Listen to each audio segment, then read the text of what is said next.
कम score किया Australia ने, एक ऐसे मोमेंट पे स्मिथ आउट हुए जहां से उनको कैपिटलाइज करना था। वही वाली बात के, खैर मैं पाकिस्तान की इनिंग्स से तो मवाजना करूंगा ही नहीं, लेकिन पाकिस्तान ने भी वही किया। 2 आउट थे हमारे, 150 रन हो गए थे, वहां से हम आउट होना शुरू हो गए। ऑस्ट्रेलिया में ने भी यही किया, क्रंच मोमेंट पे विकेटें गिरती गई एंड देन कुछ irresponsible shots bye Maxwell and all. तो 64 हल्का था मेरे ख्याल से 20 रन शॉट। आप भी अग्री करते हैं? देखिए, सबसे पहले तो मैं इंडियन टीम को मुबारकबाद देना चाहता हूँ, वो फाइनल में पहुंचे। मैं जे शाह को मुबारकबाद देना चाहता हूँ, मैं बीसीसीआई को मुबारकबाद देना चाहता हूँ, मैं आईसीसी को मुबारकबाद देना चाहता हूँ कि आप लोगों ने जो पूरा प्लान किया था कि किसी ना किसी तरीके से दुबई में पूरा टूर्नामेंट शिफ्ट हो जाए, वो हो गया। और हम जो हैं ये शिफ्ट हो जाए और हम इस कंडीशन का पूरा फायदा उठाएं, क्योंकि 2017 में तो हम पाकिस्तान से फाइनल हारे थे। ये पूरा मौका है किसी तरीके से हम यहाँ पे फाइनल जीते। पूरा टूर्नामेंट तो शिफ्ट नहीं हुआ, इंडिया के मैचेस थे वहाँ पे, सब टीम ने वहाँ ट्रैवल किया, पिचेस इनकी मर्जी से बनी, सब कुछ हुआ, जिसकी वजह से इनकी टीम फाइनल में पहुंची। मैं मानता हूँ बहुत ज़बरदस्त क्रिकेट खेली, सब कुछ खेली। पाकिस्तान खेलते, पाकिस्तान में आके मैचेस जीतते, बेशक फाइनल पहुंचते, कुछ भी होता, समझ आती कि चले जी मुश्किल कंडीशन थी स्पेशली स्पिनर्स के लिए। यहाँ पे टीम भी बॉलिंग आपको जरा डिफरेंट किस्म की खिलानी पड़ती, क्योंकि सबको पता था कि यहाँ पे स्पिनर्स का कोई रोल नहीं है, मारी मार है, बॉलर की मारी मार है। वहाँ पे आपने क्रिकेट खेली और आप जिस चीज़ में आप कामयाब होना चाहते थे वो आप कामयाब। आप जब आए थे दुबई में खेलने के लिए तो ये प्लान करके आए थे कि पूरा स्पिनर्स का ही जाल बचाना है, आपको कंडीशंस का पता था? देखिए, पहली बात तो ये है कि ये हमारे लिए उतना ही न्यूट्रल वेन्यू है जितना किसी और टीम के लिए। हम यहाँ पर खेले नहीं है, मुझे याद नहीं है लास्ट हम कौन सा टूर्नामेंट इस स्टेडियम में खेले थे। और इनफैक्ट ऐसा कुछ भी प्लान नहीं किया था। प्लान ये किया था कि अगर आप 15 के स्क्वाड में 2 स्पिनर, फ्रंटलाइन स्पिनर पिक करोगे तो वो कुछ, अगर हम पाकिस्तान में भी खेलते हैं, कहीं भी खेलते हैं, हम 2 स्पिनर, फ्रंटलाइन स्पिनर पिक करते ही करते, क्योंकि सब कॉन्टिनेंट में ये कंपटीशन था। तो ऐसा कुछ नहीं था कि कोई स्पिनर्स का जाल बिछाना है। सिर्फ अगर आप देखो तो हमने पहले 3 मैचेस में तो एक ही स्पिनर, फ्रंटलाइन स्पिनर खिलाए। सिर्फ इसी मैच में या इससे पहले वाले मैच में 2 फ्रंटलाइन स्पिनर्स खिलाए थे, तो ऐसा कुछ नहीं था।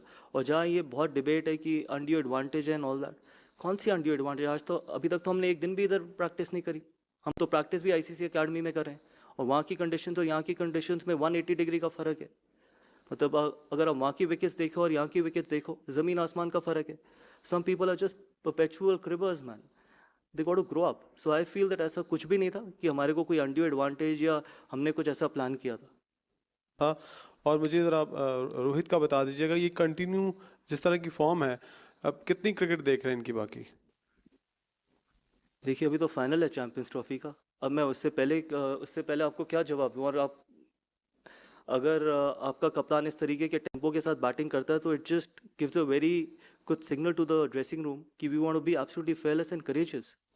आप रनों से इवैल्यूएट करते हो, हम इम्पैक्ट से इवैल्यूएट करते हैं। यही फ़र्क है कि आप स्टार्ट से इवैल्यूएट करते हो, हम इम्पैक्ट से इवैल्यूएट करते हैं। आप एज जर्नलिस्ट, एज एक्सपर्ट सिर्फ नंबर्स देखते हो, एवरेजेस देखते हो, लेकिन as a coach, as a team, हम नंबर्स और एवरेजेस नहीं देखते कि हम किस तरीके की क्रिकेट खेलना चाहते हैं। अगर उसमें कप्तान सबसे पहले हाथ खड़ा करता है तो उससे बेहतर कोई भी चीज़ नहीं है उस ड्रेसिंग रूम के लिए। Gautam, would it be right to say that you want the players to sort of play out of their comfort zone? And if that is the case, how are the players responding to that, you think? I think cricket is all about being out of your comfort zone. In fact, forget about cricket. Any international sport is about being out of your comfort zone, and that is how you grow. That is how you want to grow as well. If everyone is in their comfort zone, then there is stagnation. So I believe, and you've seen the results. I know you guys will keep going back to 3-0, yes, or 3-1 in Australia, but everyone in that dressing room is staying out of the comfort zone, be it the coaching staff, be it the players. And hopefully we continue to do what is important for Indian cricket and we can take Indian cricket forward. Mir, congratulations first on entering the final. You have been a player and now you are a coach.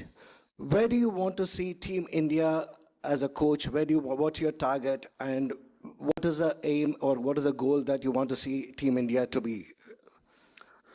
Look, I'm someone who tries to stay as much as I can in present. And at the moment, all I can say is that the entire focus is going to be on the game, which is on the 9th.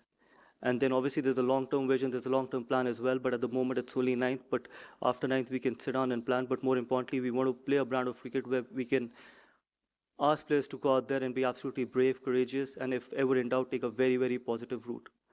And I've always said it, be it a T20 format, be it a 50-over format, we want to be a team which is absolutely fearless and where people can go out there and be brave.